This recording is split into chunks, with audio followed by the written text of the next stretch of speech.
Hey everybody, welcome back to my channel. It's Canadian Retro.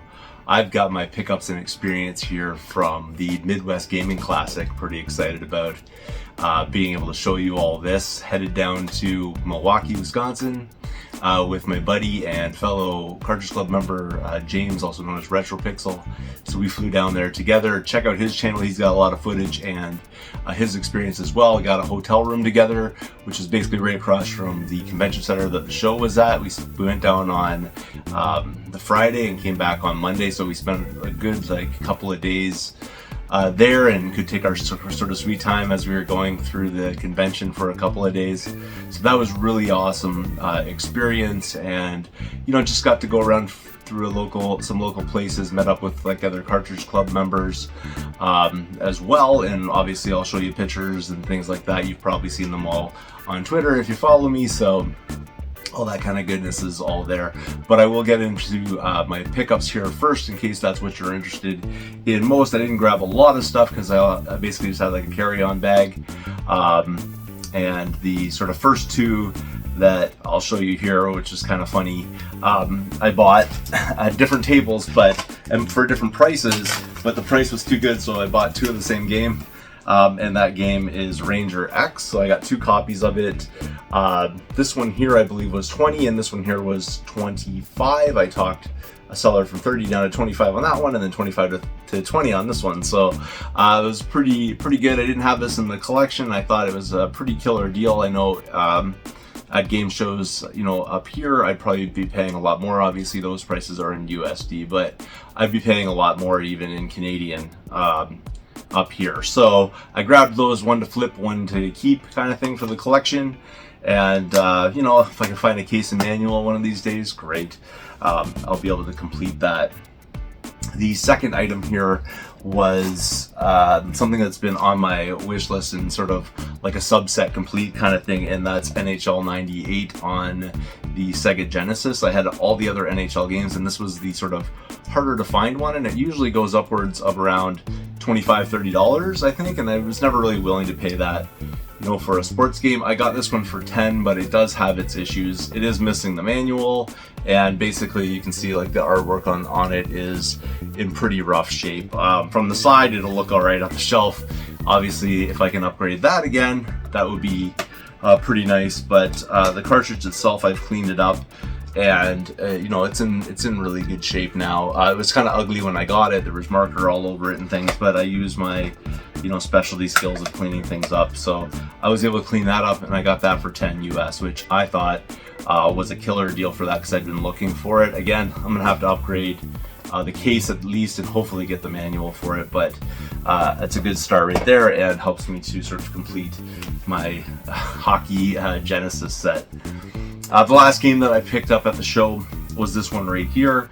What I did was I brought one DS game with me, and that was Pokemon White version 2. I'm trying to remember all of the details of that, but that was what it was. I had a loose copy of it. I went to a vendor's table and I was able to buy the case and manual for the game, so I was able to complete the game, to which I immediately took it over to another table after it was complete, and traded it with another $50 toward this game right here, which has gone killer up in price since I originally should have grabbed it a while ago from a show, because I used to see this for $100. Now it's $250, but it was definitely worth it, and for $100 all in, on my part, I was able to get Chrono Trigger for the Super Nintendo, which I did not have in my collection. Pretty surprising. You think I would have come across this one thrifting, and I have not until that point in time, so I figured now's the time to jump on it while I can, and since I had that sort of loose game, it was the only game I brought with me, and I just happened to find one vendor that was selling the case and manual. I figured this is sort of fate coming together for these things to unite them, and able to trade that with a little bit of extra cash to get a game I really wanted for my Super Nintendo collection. Those were all the pickups that I got at the shows, but what I'll do here is I'll show you some of the footage, because that show was pretty amazing.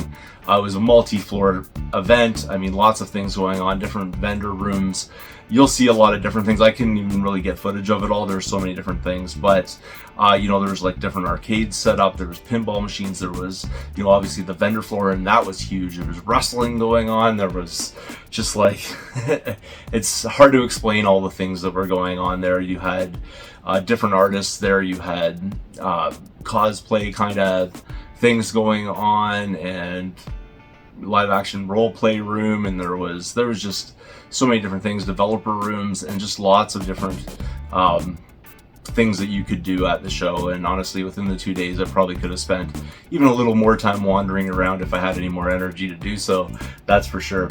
That being said, I'll get right into the footage here, and here we go.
So that was some of the experience there from the Midwest Gaming Classic. I hope you enjoyed all of that.